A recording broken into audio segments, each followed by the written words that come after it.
Olá, pessoal. Bom dia para vocês. São 7 em ponto. Hoje é dia 29 de julho de 2025. É o antepenúltimo dia de um mês muito complicado para o Brasil e é também, né, o início aqui do miolo de uma semana especialmente tensa para nós por causa do tarifaço contra o Brasil. Até agora, houve o anúncio do Trump, a diplomacia brasileira tentou de todas as formas, o vice-presidente da República tenta a interlocução com o secretário de Negócios dos Estados Unidos, mas não há oficialmente ainda um canal aberto que possa resolver o problema, né?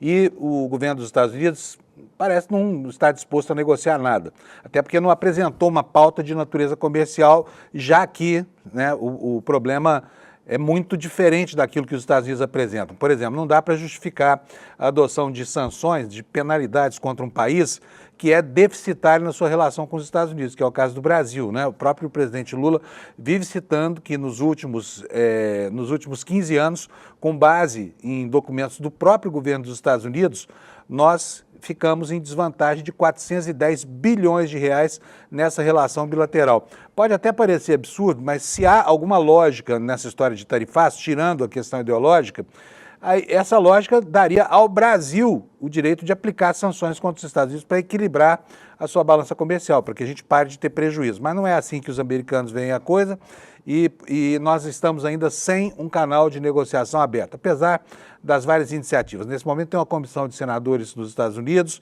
nós temos o vice-presidente tentando de todas as formas encontrar esse canal de negociação, mas até agora não há ainda uma perspectiva de mudança de posição do governo americano. O governo brasileiro confia que os problemas causados dentro da economia americana, principalmente para a economia das famílias, acabem pressionando o presidente Donald Trump para que ele, pelo menos, arrefeça um pouco o seu ímpeto, né, vingativo contra o Brasil. E isso é uma estratégia que pode dar certo, porque, afinal de contas, 80% do suco de laranja que os americanos bebem saem de lavouras brasileiras, né? E o café também, uma boa parte do café que os americanos vão tomar agora de manhã saiu de fazendas brasileiras diretamente para a mesa da população americana. Então, há uma chance de que esse segmento, que é tão importante para eles, né? E para nós é importante também, mas não é tanto assim, viu? Depois eu vou dizer para vocês por quê. Tudo bem que o Brasil, que os Estados Unidos são um dos principais destinos no planeta para algumas commodities produzidas aqui, como por exemplo a soja, né? Mas há outras questões no meio disso tudo que tornam muito intrincado enxergar o que vai acontecer na sexta-feira. E só lembrando, daqui para sexta-feira faltam, olha, o dia de hoje, quarta e quinta, e vem sexta. Então são 3 dias ainda que antecedem o tarifaço. Como um mês inteiro já se passou e até agora não se conseguiu nenhum canal de negociação, não se sabe o que poderá acontecer nas próximas 72 horas, né? Um prazo que para o bolsonarismo é determinante. Nós tivemos ontem uma manifestação muito estranha, reiterando aquilo que os brasileiros já sabem de cor, que o Eduardo Bolsonaro está lá nos Estados Unidos fazendo uma campanha aberta de traição à pátria, tá? Foi o que ele reiterou ontem numa live, nós vamos ver daqui, numa live não, numa entrevista ao SBT, porque as redes bolsonaristas estão bombando por aí, porque é engraçado, mas esses caras comemoram as dificuldades que o Brasil vai ter. Por quê? Para tentar resolver na marra o problema dos bandidos de uma mesma família, a família Bolsonaro. O pai, que é um golpista, os filhos todos são golpistas também, mas na condição de traidor da pátria, Eduardo Bolsonaro, né? Aquele a quem as pessoas se referem por aquele apelido que lembra uma fruta, que eu não vou falar aqui porque eu agora sou politicamente correto e não posso falar esse tipo de coisa, mas você sabe do que eu estou falando, tá? Bom, nós tivemos um tiroteio lá em Nova York, na Park Avenue, né, que é uma das avenidas principais de Nova York, em Midtown, no centro da cidade, e um atirador subiu no prédio, começou a disparar, matou 4 pessoas, depois acabou com a própria vida. A gente também vai discorrer sobre isso no programa de hoje, tá bom? Então, vamos começar como a gente faz todo dia, pela meteorologia. Sato, aqui nessa câmera. Bom, gente, antes de mais nada, eu aqui em nome do ICL quero agradecer a comunidade pelo apoio espetacular que deu a essa campanha do ICL Eterno. Foi um sucesso absoluto. As 5.000 cotas pretendidas pelo ICL já foram comercializadas no primeiro dia e agora abriram-se 2.000 novas vagas, né, dos fundadores dessa relação do ICL Eterno. Só que essa turma que vai chegando agora vai ficar sem dois dos benefícios. Tem uma lista extensa de brindes, né? Eu daqui a pouco vou mostrar para vocês aqui essa relação de brindes, mas o nome inscrito na parede do nosso futuro centro cultural e também a gravura do Portinari não estão mais à disposição. Por quê? Porque isso foi uma promessa feita pelo ICL aos 5.000 primeiros que chegaram e aderiram ao nosso projeto aqui do ICL Eterno. Então agradeço muito a atenção de vocês, quero aproveitar o comecinho do programa aqui para já chamar a sua atenção, você que tentou fazer a inscrição e não conseguiu, pode tentar agora, porque agora a internet está tranquila, você com certeza vai conseguir, tá bom? É só vir aqui nesse link aqui, olha, despertaicl.com.br, você vai lá e faz sua inscrição, vira sócio remido aqui do ICL e vai para sempre poder participar com a sua família de todos os cursos, inclusive as pós-graduações e inclusive as pós-graduações para o estrangeiro. Então, se você, por acaso, não participou da primeira etapa dessa campanha, saiba que os benefícios ainda estão aí ao seu alcance, menos dois deles que são justamente a inscrição do nome na parede do Centro Cultural do ICL e também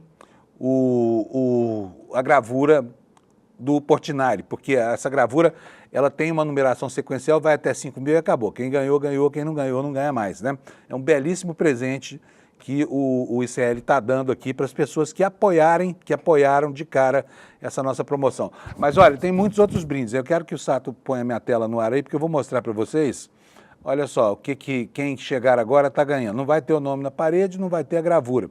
Mas o restante, olha que belíssimos livros. Olha, nós temos aqui ó, a Hora dos Predadores, do Giuliano da Empoli, que é um franco-italiano que escreveu um livro muito legal chamado Engenheiros do Caos. As obras desse cara são muito importantes para quem pretende entender essa realidade fluida dos nossos tempos, tá? E também temos um outro brinde aqui, que é Como as Democracias Morrem, do Steven Levitsky e do Daniel Ziblatt, né? Estão entre os brindes disso aqui. Tem muitas outras coisas, olha.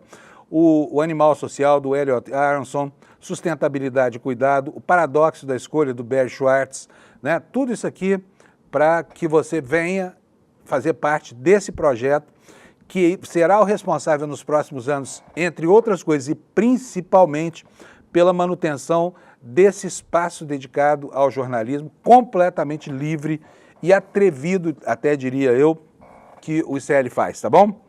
Eu fico muito feliz de estar aqui nesse momento da história, porque olha, é super importante construir isso que a gente pode hoje vislumbrar no Brasil como uma espécie de esfera pública, na definição do Habermas, né? Que é algo que não pertence ao dono da empresa, que é a opinião, que aqui é livre, e que se insere no contexto da sociedade, porque tem uma utilidade inquestionável, tá bom? Então, se você quiser se associar a essa empreitada, tem mais 2.000 vagas abertas para esses pioneiros, né? E está aqui, olha, despertaicl.com.br, é só você entrar nesse link aqui e fazer a sua inscrição. Isto posto, vamos começar aqui o noticiário, como sempre, pela meteorologia. Está aqui o mapa do Instituto Nacional de Meteorologia e olha, vocês veem que hoje está todo colorido o Brasil aí, né? Diferente dos últimos dias. Essa aqui é a previsão do tempo da manhã de hoje. Mas antes dela, eu vou vir aqui nos avisos meteorológicos, porque olha, hoje tem dois aqui, ó, declínio de temperatura e ventos costeiros. Ventos costeiros é assinalado aqui na cor laranja, que significa perigo. Então, atenção pescadores, atenção surfistas, atenção banhistas. Hoje é perigoso ir à praia, hoje é perigoso praticar surf, tá? Hoje é perigoso sair para mar aberto, porque tem ventania por aí, ventania que pode chegar a 110 km por hora. É muito forte essa força, né? Essa força do vento. Já houve anteontem aqui, aliás, ontem, durante o dia inteiro, ventou muito aqui em São Paulo, né? E nós tivemos mais de 100.000 residências com a luz cortada. Por quê? Porque os fios da Enel balançam, os transformadores explodem e as pessoas ficam horas e horas sem receber assistência dessa porcaria da Enel, que é a nossa distribuidora de energia elétrica aqui em São Paulo. Aliás, a Enel está num processo de renovar a concessão aqui e está tentando provar aquilo que a opinião pública realmente não entende em São Paulo, que é que ela investiu demais, contratou 1.200 pessoas e que está apta agora a prestar o serviço que a sociedade esperava dela, para trás, né? Porque quando as árvores começaram a cair no meio do ano, a Enel simplesmente desapareceu. Teve gente que ficou uma semana sem luz em casa e a empresa sequer atendia as ligações. E quando atendia, ainda fazia previsões que acabavam não se confirmando ao longo do tempo. Muito difícil, é uma porcaria. E eu preciso ressaltar aqui que os inteligentes brasileiros do programa de privatizações poderiam ter nos livrado desse negócio, sabe? Porque é uma empresa estatal, a Enel, é uma estatal italiana. É uma estatal italiana privatizando um serviço terceirizado pelo Estado brasileiro. Não te parece estranha essa relação? E ainda que nós fôssemos a Itália, né, onde existe uma pressão de opinião pública efetiva, não se justificariam os prazos que a Enel leva para devolver o mínimo de conforto à população, que é a volta da energia elétrica depois de algum evento meteorológico importante, tá bom? Olha, nós temos hoje aqui, olha, informações aqui sobre essa ventania no portal do G1, antes de passar a previsão. Ventania arranca telhado da casa, derruba árvores sobre carros, mais de 100 mil imóveis, como eu falei, sem luz em São Paulo, né?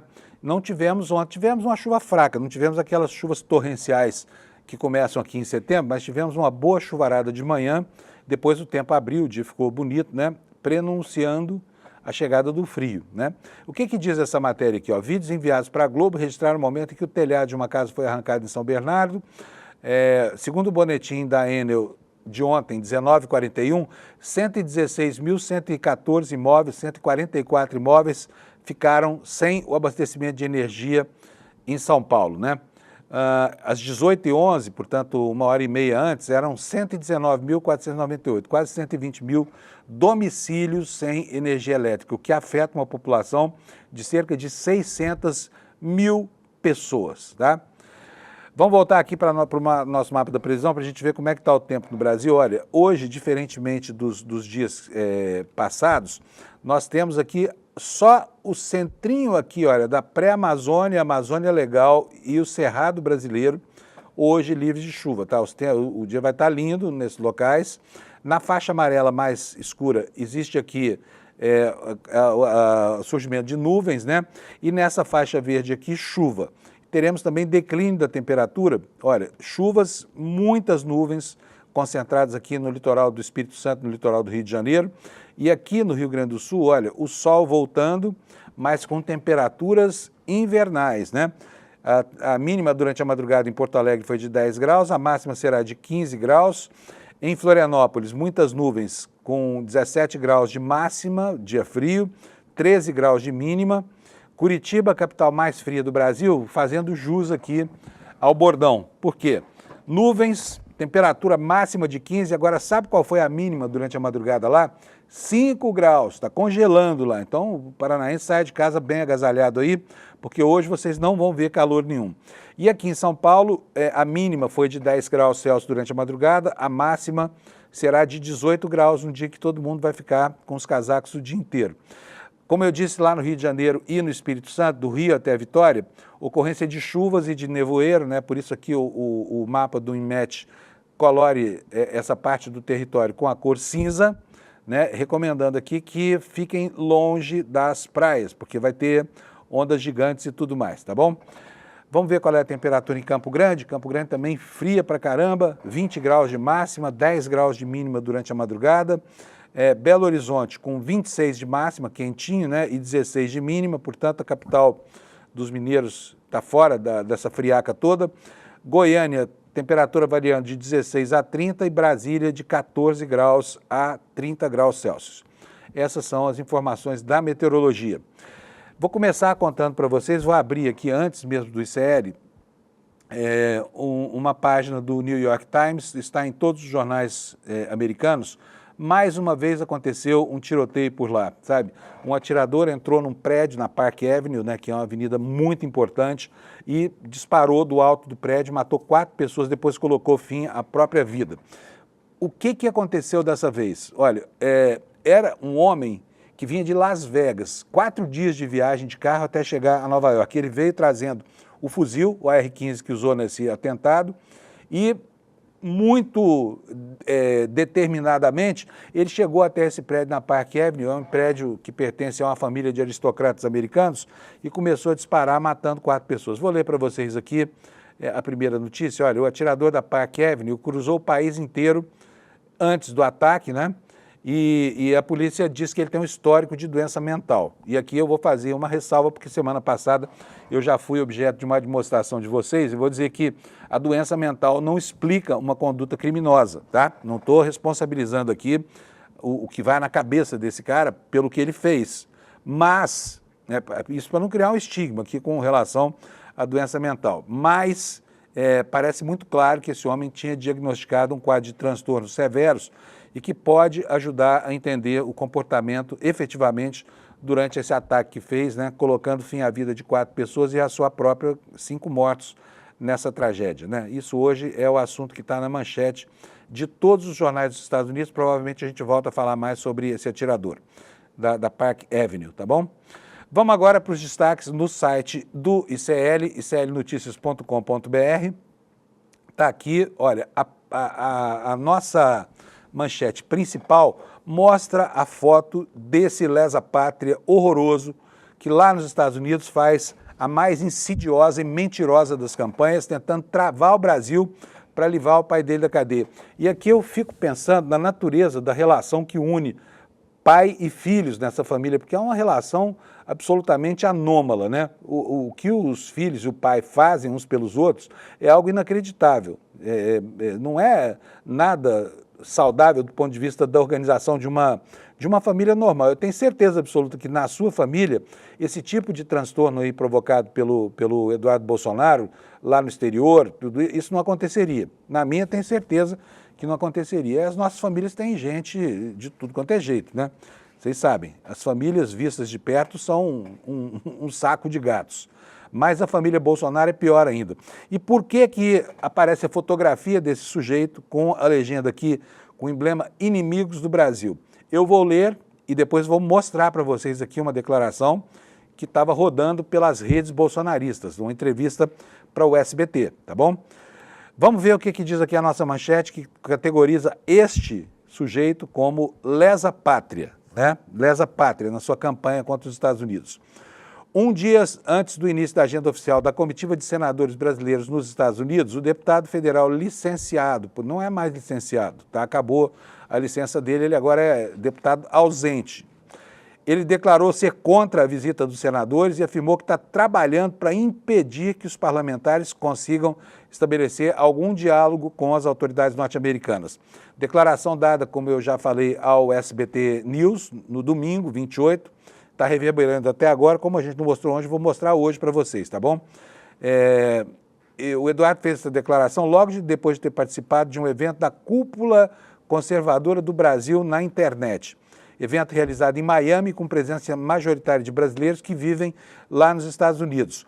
O encontro contou ainda com quem? Com os estrupícios lá, Paulo Figueiredo, né, golpista brasileiro que está se escondendo da justiça por causa do tamanho da sua folha corrida aqui no Brasil, né, e Alan dos Santos e Companhia Limitada.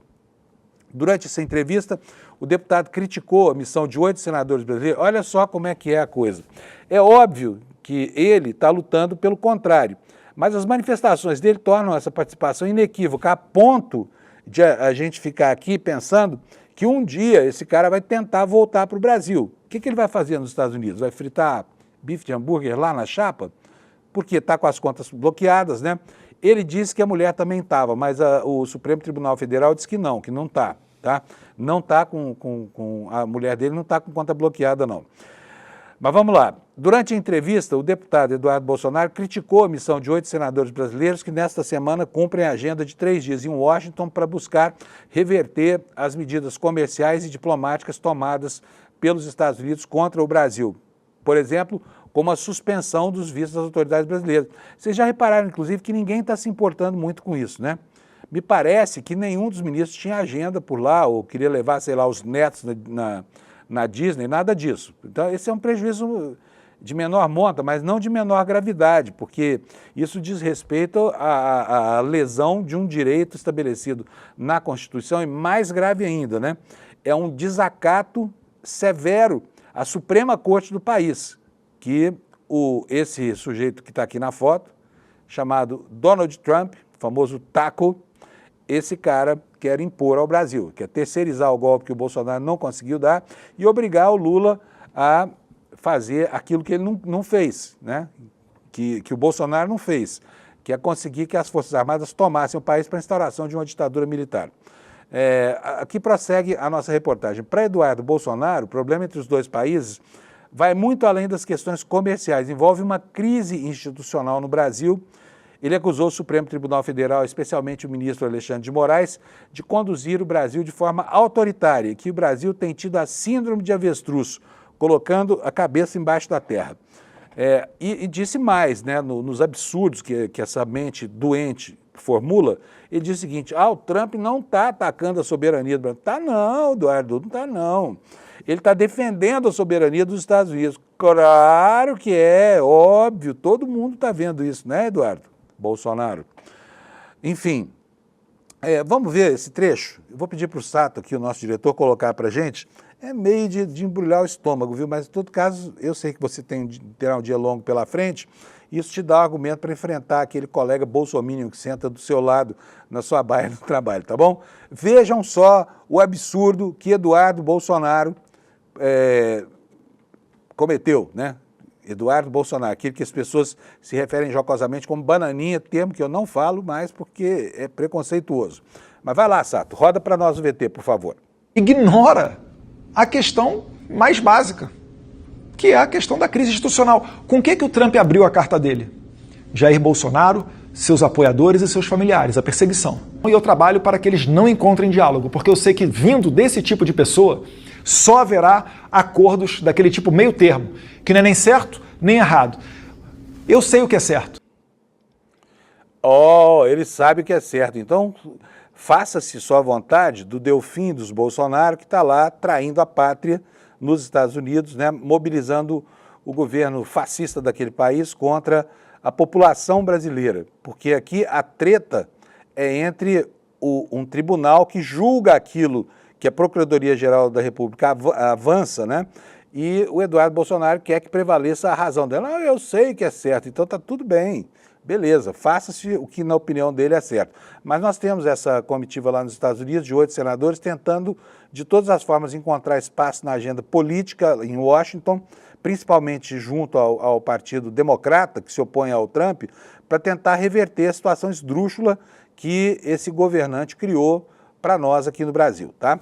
Vocês viram aí a fala, né? A nossa reportagem aqui, ela continua explicando que o Eduardo Bolsonaro está licenciado desde março, já não está mais porque acabou o tempo de licença. As contas bancárias foram bloqueadas por ordem do Supremo e, segundo ele, há novas expectativas de sanções americanas contra autoridades brasileiras que poderiam ser anunciadas em breve, possivelmente por lei Magnitsky ou de mecanismos do Departamento do Tesouro, como a lista OFAC. Citou nominalmente o ministro Alexandre de Moraes como possível alvo dessas medidas, né? O que mais que disse o Eduardo Bolsonaro? O Brasil não tem se comportado como uma democracia ocidental, tem se comportado como uma ditadura mais similar à Venezuela. A propósito disso, né, é um país que tem liberdade de expressão tão bem consolidada, que é um dos preceitos fundamentais das cláusulas pétreas da Constituição brasileira, que esses caras podem ficar falando o que estão falando por aí. A maior prova de que isso aqui não é uma ditadura é justamente essa ação antipatriótica movida fora do território nacional e aqui dentro também por gente da qualidade desse Eduardo Bolsonaro, tá? Vamos passar para frente aqui porque amanhã promete, tem muita coisa. E aqui, olha, no site do ICL também, algo que eu falei, você não estava aqui provavelmente agora há pouco, quando eu comecei o programa, mas olha, nós conseguimos aqui no ICL 5.000 adesões à campanha ICL Eterno do Eduardo Moreira, né? Então tá aqui, olha, a manchete comemorando essa empreitada, que vai assegurar a sobrevida desse jornalismo, que por muitos e muitos anos, tá? Afinal de contas, é do dinheiro arrecadado com essas campanhas que paga-se aqui o meu salário, o salário do Sato, que é o diretor de TV, o da nossa retaguarda na redação, os dos apresentadores dos programas, tudo isso, tá? E pelo preço de metade de uma mensalidade de um curso de pós-graduação, você e toda a sua família podem ter acesso a todos os cursos do ICL, tá? Só lembro aqui duas questões. A primeira delas é a seguinte: todas as vendas do ICL são feitas por intermédio da plataforma Hotmart, que é uma plataforma destinada à venda de cursos e assinaturas extremamente correta. Então, não aceite links de terceiro. Tem muito golpista por aí utilizando desse expediente aqui para tentar dar um golpe. Então, se você tiver em dúvida, não faça nada. Vai lá nesse link aqui, olha, no iclnoticias.com.br e se certifique de que esse link que você eventualmente recebeu é legítimo mesmo, tá? A gente não manda link nenhum. Todas as transações aqui na nossa comunidade são feitas por intermédio dessa plataforma, tá? E você sabe que essa empreitada é uma empreitada, como eu já falei, é uma empreitada para dar a base econômica do nosso jornalismo aqui. A nossa matéria no site do ICL fala o seguinte, na maior inovação no modelo de sustentabilidade dos veículos de comunicação no Brasil, Eduardo Moreira lançou no domingo o ICL Eterno. Quem adquirir um título terá acesso vitalício a todos os cursos, inclusive as pós-graduações, as brasileiras e também as estrangeiras, tá? E além disso, tem 330 cursos na nossa plataforma. Quer aprender Excel? Tá lá. Quer aprender sânscrito? Não sei se está lá ou não, mas mandarim tá?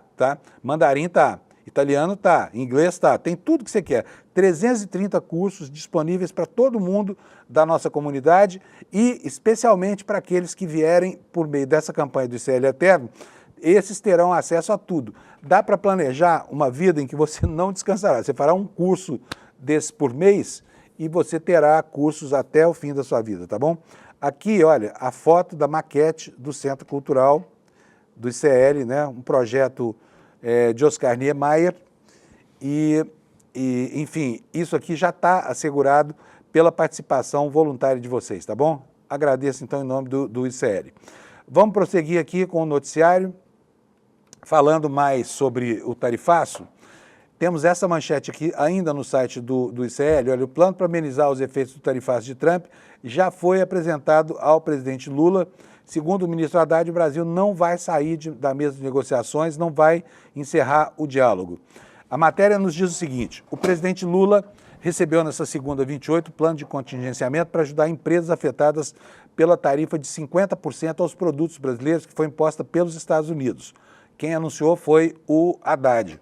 Reiterou que o Brasil não pretende sair da mesa de negociações e continuará a dar prioridade ao diálogo para tentar reverter essas medidas, né? Formulado pelos Ministérios da Fazenda, do Desenvolvimento, Indústria, Comércio e Serviços, das Relações Exteriores e pela Casa Civil, esse plano de contingência agora está sob a análise do presidente Lula, que tomará uma decisão caso os Estados Unidos não adiem ou não retirem, né, a entrada em vigor dessa tarifa prevista para a próxima sexta-feira, no dia 1º, depois de amanhã. O que o Haddad disse? Nós nos debruçamos sobre isso hoje. Os cenários possíveis já são de conhecimento do presidente Lula. Ainda não tomamos nenhuma decisão porque nem sabemos qual será a decisão dos Estados Unidos no dia 1º. O importante é que o presidente tem nas mãos os cenários que foram todos definidos pelos 4 ministérios. Declarou Haddad que não adiantou detalhes sobre o plano de socorro, né? E aqui uma explicação da posição lúcida e tranquila do governo brasileiro, explicando que o principal argumento é o do diálogo, não da imposição e da força, né? Por isso, hoje, se especula com quase certeza de que o uso da lei que permite ao governo brasileiro retaliar vai ser postergado. Até porque sobretaxar na mesma medida as importações dos Estados Unidos imporia um sofrimento ainda maior para empresas, para empregadores e empregados que fazem uso de insumos importados dos Estados Unidos, tá? E também para comerciantes de eletrônicos, de computadores, seria uma tragédia num país onde tudo já é muito caro. Então, não se espere, por enquanto, não há nenhum sinal de que vai haver uma retaliação. Isso não está claro em nenhuma fala do governo brasileiro até agora, né? Por isso essa manchete, o plano do governo é dialogar. Apesar de todas as trocas desiguais, aliás, de agressões, o Haddad informou que o governo brasileiro continua a dialogar e pretendendo ampliar o diálogo com os Estados Unidos. E o vice-presidente e ministro do Desenvolvimento, Geraldo Alckmin, informou que o governo brasileiro está tendo diálogos com reserva com o governo dos Estados Unidos. Eu quero achar aqui uma reportagem do G1 que fala para a gente sobre o que é que está aqui. Já achei, está aqui na minha frente. Olha só, o Lula, o presidente tem sido castigado nas redes sociais pela direita numa campanha infamante que não está pegando. Eles agora perderam o pé, né, do controle da opinião na internet, e o Lula está buscando contato com o presidente dos Estados Unidos, mas não adianta nada passar pela humilhação de tentar uma chamada e não ser atendido, né? Então, daí essa manchete no site do G1. Lula está disposto a ligar para Trump para negociar o tarifaço, mas só tem um porém, tem que ser atendido, que é o básico, né? Vamos ver do que trata essa matéria? Vamos lá, vou abrir aqui para vocês, para que a gente possa saber aqui o que foi que o G1 levantou. A Hyundai, que me perdoe, mas comerciais aqui não são bem-vindos, tá? O presidente Luiz Inácio Lula da Silva está disposto a conversar diretamente com o presidente dos Estados Unidos, Donald Trump, sobre o tarifaço anunciado contra produtos brasileiros. Segundo interlocutores do Palácio do Planalto, ele não se opõe ao diálogo, só que avalia que a conversa só vai acontecer se o Trump atender pessoalmente a ligação, porque senão é humilhação, né? E a gente sabe o que o Trump faz. Então, não seria novidade para ninguém que ele, né, produzisse essa descortesia de deixar na linha, sem ser atendido, um presidente de um país tão importante para o Brasil, muito mais um país que tem sido um parceiro muito leal dos Estados Unidos ao longo de centenas de anos, 2 centenas de anos, né? A matéria do G1 continua dizendo que a disposição de Lula ocorre após uma proposta feita por senadores brasileiros para que os dois líderes conversem. No entanto, o clima no Planalto é de pessimismo. A avaliação é de que a Casa Branca só vai abrir uma negociação após a entrada em vigor das tarifas, que está marcada para a próxima sexta-feira, como forma de quê? De aumentar o poder de barganha. Fontes do governo afirmam que os canais com a Casa Branca continuam todos fechados, como você lê aí na primeira linha desse texto. Apesar das tentativas de contato com o Departamento de Comércio, o Tesouro e outras áreas da administração norte-americana, o Planalto relata dificuldade para estabelecer uma ponte direta com o núcleo político do Trump. Um interlocutor direto de Lula afirmou que o Brasil seguirá aberto ao diálogo, mas frisou que há limites. A soberania, disse esse assessor, é inegociável. Segundo essa fonte, o governo brasileiro rejeita qualquer tentativa de interferência em decisões do Supremo Tribunal Federal ou em sistemas como o Pix, e que dirá de tentar desviar do curso um processo que ocorre absolutamente normal dentro das normas do devido processo legal. Tá? É o que diz aqui a manchete do G1. Na Folha de São Paulo, olha só, uma outra informação diz respeito ao mesmo problema. O governo do Lula está pedindo a exclusão de alimentos e da Embraer do tarifaço do Trump. O Haddad e o Alckmin apresentaram cenários, como eu já falei, nessa reunião de segunda-feira ontem, né, lá em Brasília. O que nos conta aqui o texto da Folha de São Paulo? Há 4 dias da aplicação da sobretaxa de 50% sobre os produtos brasileiros anunciada pelos Estados Unidos, o governo Lula negocia a exclusão de alguns itens do tarifaço de Donald Trump. Aqui eu acho engraçado quando a Folha coloca assim, ó, o governo Lula PT, porque se tem algo que o governo Lula não é exclusivamente petista, né? Vocês podem ver que o grande número de pastas na esplanada entregues a partidos como União Brasil, Progressistas e Companhia Limitada, que são partidos que estão do outro lado da trincheira, mas eles governam o Brasil também, para o bem e para o mal, né? Olha só, segundo os integrantes envolvidos nessas negociações, o Alckmin tem conversado com o secretário de Comércio dos Estados Unidos, ele se chama Howard Lutnick, né, na tentativa de poupar, por exemplo, os alimentos da lista de produtos a serem sobretaxados pelo governo Trump. O Brasil é hoje, por exemplo, o maior produtor e exportador de suco laranja do planeta. Ele vende 95% do que produz aqui para os Estados Unidos. Para o exterior, 42% de tudo vão para os Estados Unidos. O país também é o principal fornecedor de café ao mercado norte-americano e entre janeiro e maio de 2025 os Estados Unidos compraram 2,87 milhões de sacas de café, equivalente a 17,1% de tudo que foi exportado pelo Brasil, de café, né? Além de buscar junto à gestão Trump o adiamento do anúncio, haveria ainda um pedido de exclusão das aeronaves fabricadas pela Embraer, que tem o mercado norte-americano como seu principal comprador para a aviação regional. Um dos argumentos em favor dessa medida seria de que a fabricante brasileira importa peças dos Estados Unidos. Então, imagine o que seria da Embraer caso houvesse uma retaliação do governo Lula. Além de ter que vender aviões com uma tributação de 50% sobre o valor feito pelos Estados Unidos, sofreria muito com a importação de insumos, né, motores, equipamentos de bordo, para a construção dos aviões da Embraer. E eu quero lembrar aqui, os americanos não sabem, né, eles não conseguem distinguir uma coisa, eles mal sabem que a capital do Brasil não é Buenos Aires, porque são muito mal informados sobre tudo que não está ali no limite do nariz deles. Mas a aviação regional americana depende da Embraer. Sabe, o American Eagle, por exemplo, que é a principal empresa de navegação de cabotagem nos Estados Unidos, ou seja, navegação de passageiros entre portos internos, a American Eagle usa uma boa parte da sua frota, os aviões da Embraer, tá? Então, os americanos viajam em aviões brasileiros, né? Construídos em grande parte com peças americanas, tá bom? Então tá aqui, olha, o desenho geral, segundo a notícia, para proteger empresas exportadoras, foi concluído pela equipe técnica da semana passada. Agora está na mão do Lula, segundo o ministro Fernando Haddad. E ontem o chefe da equipe econômica se reuniu com o presidente Lula lá no Palácio do Planalto, uma reunião da qual participou também o vice-presidente Geraldo Alckmin, né? Após a reunião, Haddad afirmou que Lula já tem todas as possibilidades na mão que estão à disposição do Brasil, dele e da presidência da República. O ministro Haddad disse que o foco, então, é negociar. Essa é a palavra mágica. Pode tirar para mim essa página, Sato? Gente, só para vocês terem uma ideia de como é que é o perfil das negociações comerciais entre Brasil e Estados Unidos, eu fiz aqui um levantamento rápido. Olha só, em 2024, os Estados Unidos foram o terceiro maior destino das exportações do agro brasileiro. São terceiro, tá? Não é primeiro nem segundo, terceiro. E a participação do agro foi de 7,4% no total de produtos comercializados pelos dois países, tá? E isso equivale a 12 bilhões de dólares de faturamento, aproximadamente 60 bilhões de reais de prejuízo aqui se essas exportações do Brasil acabarem sendo cortadas por força do tarifaço. Então nós estamos falando aqui do agro, tá?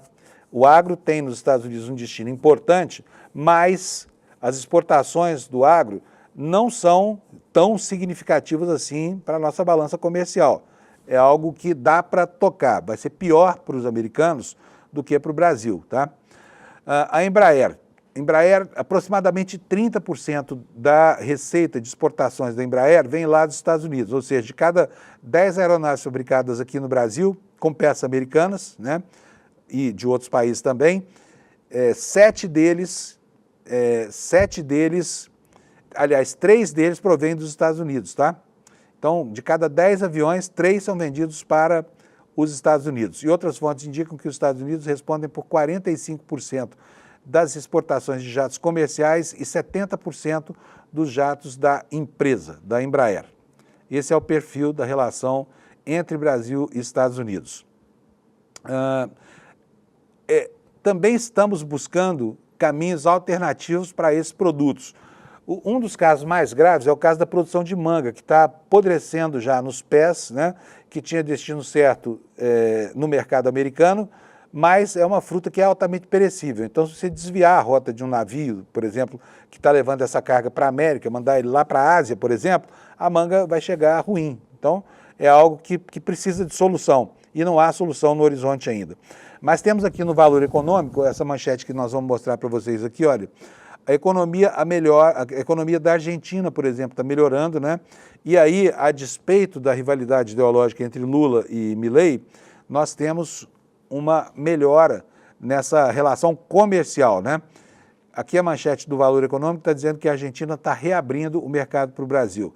Exportações cresceram 55% no primeiro semestre e isso pode representar uma válvula de escape para o tarifaço do Donald Trump. Quem diria, hein?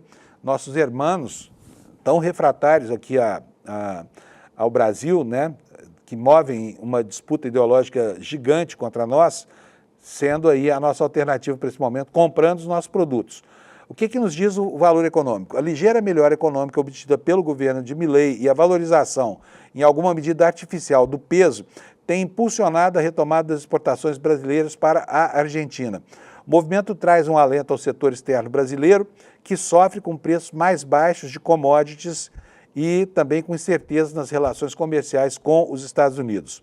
As exportações para a principal economia do planeta vinham crescendo nos últimos anos, ainda longe de ameaçar a hegemonia chinesa, né?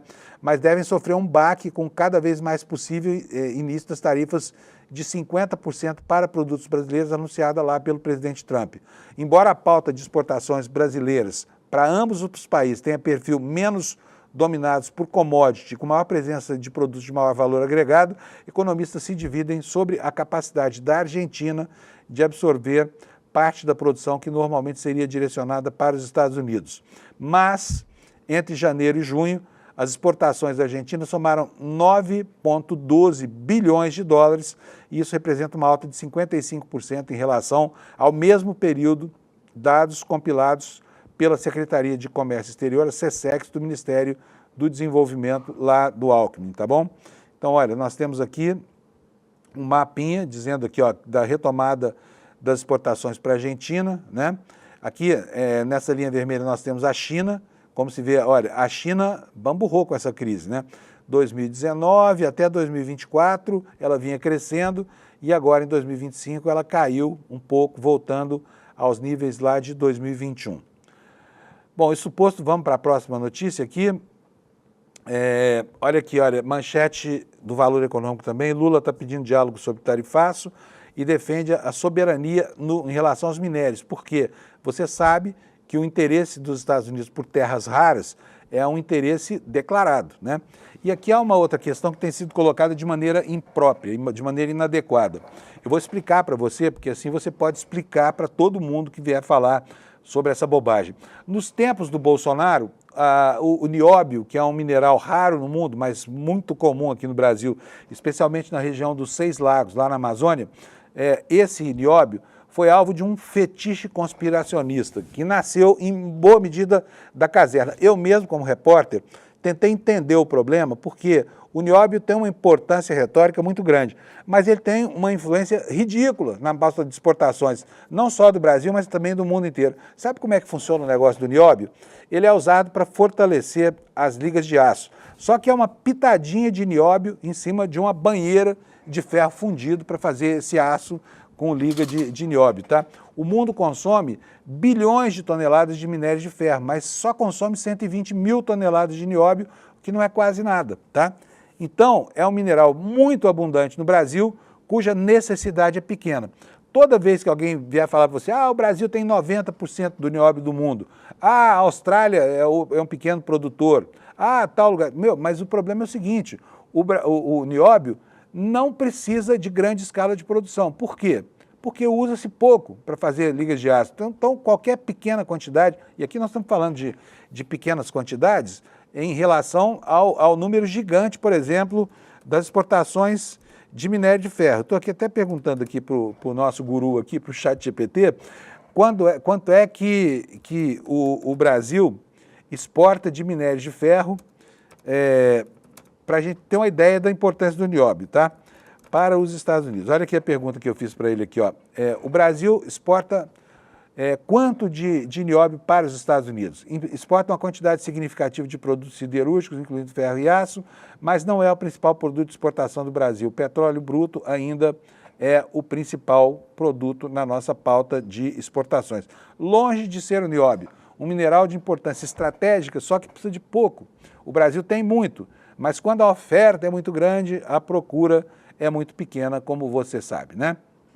Amanhã eu trago aqui o dado sobre o perfil de exportação do nióbio, tá? Mas é um fetiche. Toda vez que alguém fala de nióbio e grafeno, fique atento, que é a terra plana se materializando ali sob a perspectiva da questão minerária, tá bom? Bom, olha só, Deltan Dallagnol. Vou trazer o assunto aqui para dentro do Brasil agora. Veja só, Dallagnol, aquele procurador, ex-procurador federal, né, que tentou um insight aí pela vida política, mas não rolou, ele agora vai ter que pagar a Lula. Por quê? Lembra daquele PowerPoint cheio de bolinhas e tudo mais da Operação Lava Jato? Pois é, aquilo ali vai render 135 mil reais de indenização a Lula, que terão que ser pagos pelo Dallagnol, tá? Vamos para a notícia aqui, olha. O Tribunal de Justiça de São Paulo determinou na última sexta que o ex-procurador-geral da República, o ex-procurador da República, Deltan Dallagnol, que foi coordenador da extinta Operação Lava Jato, pague em até 15 dias R$ 135.400 ao presidente Luiz Inácio Lula da Silva por danos morais na divulgação daquele PowerPoint para ilustrar a denúncia do triplex do Guarujá em 2016. O valor havia sido fixado em 75 mil pelo STJ em 2022, mas foi atualizado com correção monetária e aplicação de juros, e segundo a ordem de cumprimento de sentença expedida pelo juiz Carlos Brito Melfi, caso Dallagnol não cumpra o prazo de pagamento, ele pode receber ainda uma multa de 10%, vai ficar R$ 13.500 mais caro, né?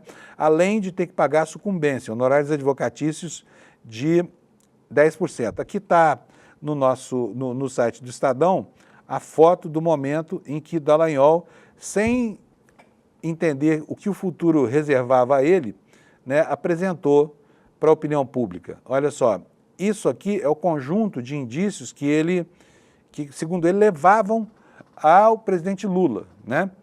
Então, enfim, ele cometeu um crime aqui, vai ter que pagar, porque enxovalhou a imagem do presidente da República quando ele estava aí no início do processo de consolidação das denúncias da Operação Lava Jato. Bom, está aí na tela de vocês uma informação sobre o depoimento desse militar aqui. Ele se chama Hélio Ferreira Lima. Ele tinha uma função muito importante lá no Supremo Tribunal Federal e foi ele quem produziu aquele documento chamado Operação Luneta. Esse documento teve uma divulgação paralela durante quando nós tomamos conhecimento aqui do que dizia a Procuradoria-Geral da República sobre a trama golpista. Esse foi um detalhe que foi pouco explorado. A gente aqui no ICL explorou bem, mas a importância dessa Operação Luneta, que era um projeto doidivanas desse sujeito aqui, do tenente-coronel Hélio, né? Esse plano era um plano de uma grande gravidade. E ontem, ao depor perante o ministro Alexandre de Moraes, ele confessou que fez sim o documento, só que disse que aquilo ele pegou uma ideia, cristalizou ali a ideia, botou a ideia no papel, que a intenção dele não era convencer ninguém de nada, apenas fazer uma análise prospectiva de cenários caso houvesse a confirmação da fraude eleitoral, que só mesmo os militares brasileiros e os malucos bolsonaristas do PL é que achavam que tinha alguma consistência, porque todo mundo achava que aquilo era mesmo só uma campanha infamante, tá? Vou ler para vocês aqui a notícia sobre esse depoimento no site do ICL. Ela nos dá conta do seguinte: o tenente-coronel Hélio Ferreira Lima afirmou ontem ao Supremo que o documento encontrado pela PF, que previa a prisão de ministros da Corte, foi produzido em um trabalho de inteligência da 6ª Divisão do Exército em Porto Alegre. O militar era um oficial de inteligência, disse que precisava pensar em cenários para a utilização do Exército caso fosse identificada uma fraude nas eleições presidenciais de 2022. Ele disse o seguinte: se amanhã sair um relatório ou um pronunciamento falando, atenção, teve fraude sim, em referência àquela alegação de fraude nas urnas, né? Eu não poderia deixar meu comandante ser surpreendido. Tem que ter alguma coisa para que a gente comece a discutir com o Estado-Maior, disse esse tenente-coronel golpista. O documento foi encontrado em um dos pendrives apreendidos com o tenente-coronel durante busca e apreensão no último ano. Se chamava Desenho OP Luneta. Tinha como objetivo restabelecer a lei e a ordem por meio da retomada da legalidade, da segurança jurídica e da estabilidade institucional. Isso é a justificativa deles, né? Na verdade, isso era só um plano de fechamento da Justiça, de fechamento do Congresso. Uma das metas estabelecidas nesse documento, que ele confirmou que fez, era neutralizar a capacidade de atuação do ministro AM, que vem a ser Alexandre de Moraes. Ele falava ainda em realizar a prisão preventiva de juízes supremos geradores de instabilidade. Quer dizer, na cabeça desses malucos, malucos no plano institucional, não psiquiátrico, tá? Porque é uma maluquice institucional isso aqui. Havia, inclusive, a previsão de criação de gabinetes de crise nos estados e o apoio para a realização de novas eleições presidenciais. Ferreira Lima disse que o documento não foi interpretado de forma correta pela PGM. Segundo o militar, era função dele, na estrutura de inteligência do Exército, avaliar cenários e pensar em soluções. Agora, pergunto aqui, desde quando é função de militar ficar aqui estabelecendo uma tutela prospectiva caso o resultado daquela sindicância fake tivesse trazido outras consequências, porque ninguém falava seriamente de problemas nas urnas eleitorais. Só o grupo bolsonarista, que já antevendo a derrota nas eleições, criava o pretexto para permanecer no poder ao arrepio ou contrariamente à vontade do povo manifesta nas urnas, que foi isso que aconteceu, né? Como esse depoimento foi um documento muito importante, a Procuradoria-Geral da República escreveu o seguinte, olha, está claro que diversas fontes de atuação da organização foram fruto de planejamento prévio que antecipavam desde os ataques do processo eleitoral até a concretização do golpe de Estado. Ferreira Lima descarta essa versão da Procuradoria, disse ao Supremo que o documento era um estudo de cenário prospectivo previsto em manuais de instrução do Exército, né? O objetivo que ele dizia ter era de usar o planejamento de forma institucional e não por vias clandestinas com militares revoltados por causa da eleição de Lula. O que ele falou aqui? Olha, é um cenário totalmente hipotético. Ele não fala em eliminar ninguém, é amparado por normas legais. Ferreira Lima ressaltou que o documento precisaria ser validado por um general para se transformar em uma diretriz de planejamento se ele achasse isso relevante de alguma forma. Aí ele falou o seguinte, que o comandante dele, o general dele, quando ele foi apresentar esse plano completamente fora da casinha, falou para ele, não, isso agora não é mais prioridade, agora vamos pensar em outras coisas, por exemplo, retirar os acampados da frente dos quartéis, fato que nunca aconteceu. E você sabe disso, só aconteceu depois do 8 de janeiro, né, quando o presidente Lula finalmente tomou as rédeas do processo nas suas mãos, mandou tirar o pessoal da porta dos quartéis, como determinara o ministro Alexandre de Moraes, e aí sim voltou a normalização e a institucionalização, né?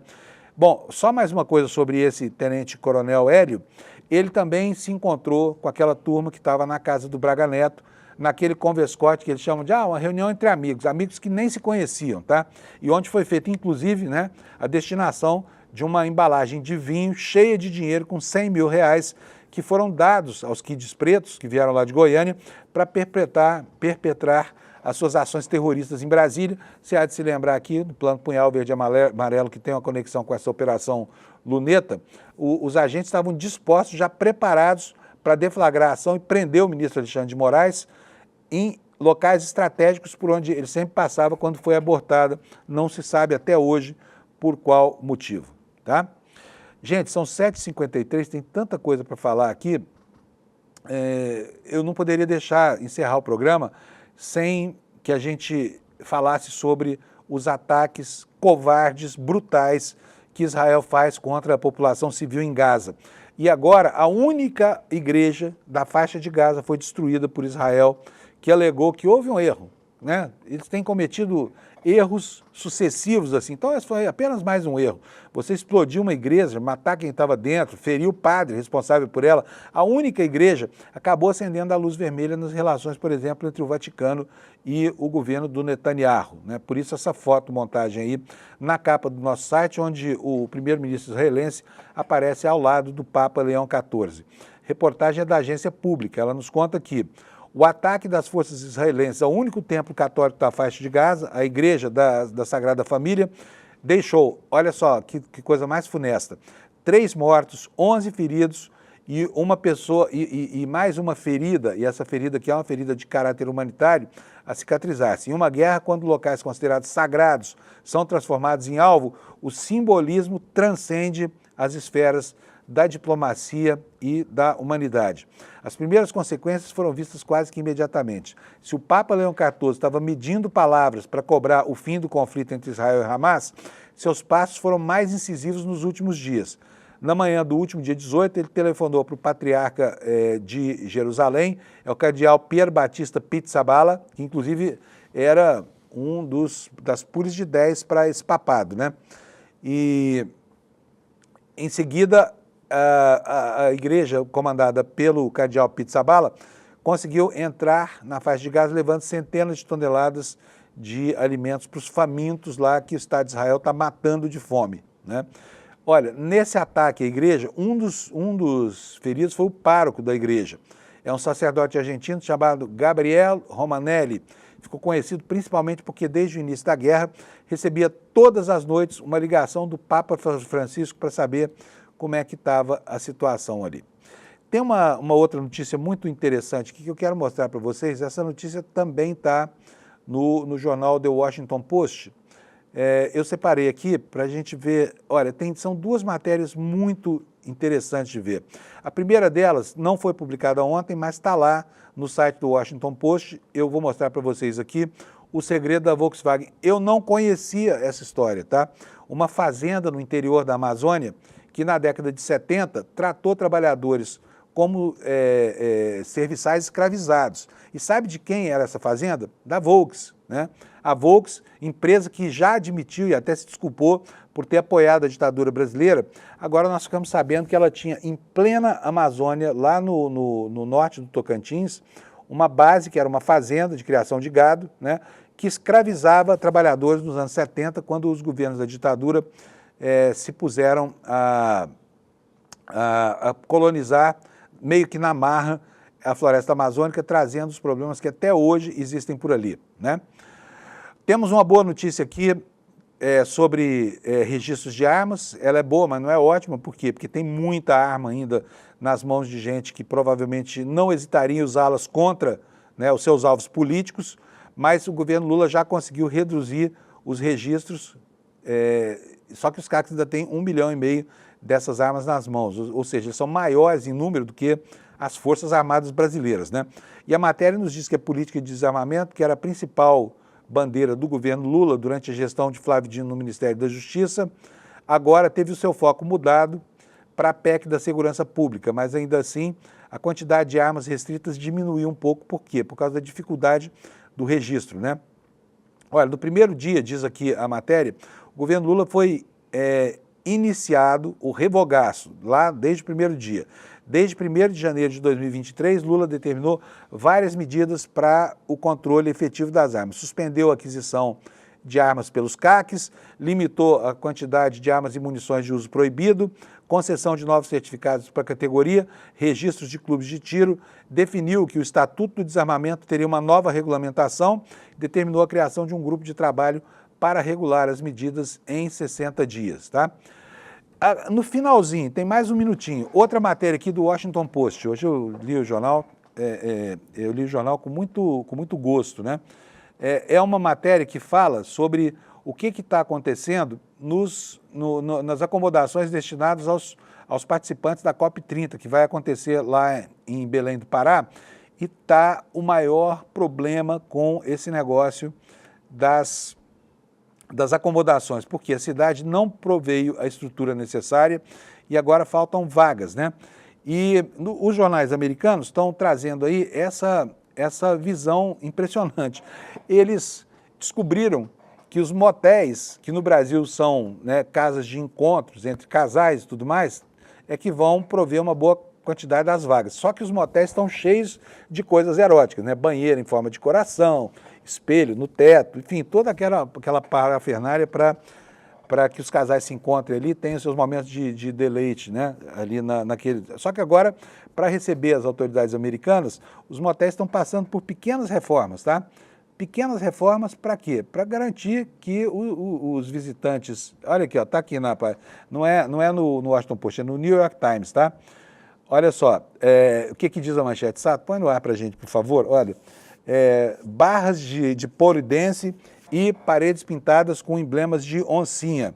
Os motéis do amor estão colocando públicos os seus apartamentos disponíveis para a Summit, para a cúpula da... Então, olha aqui a ilustração, né? Nesses quadros aqui que vai ficar hospedada a delegação dos países que vão participar da COP30, né?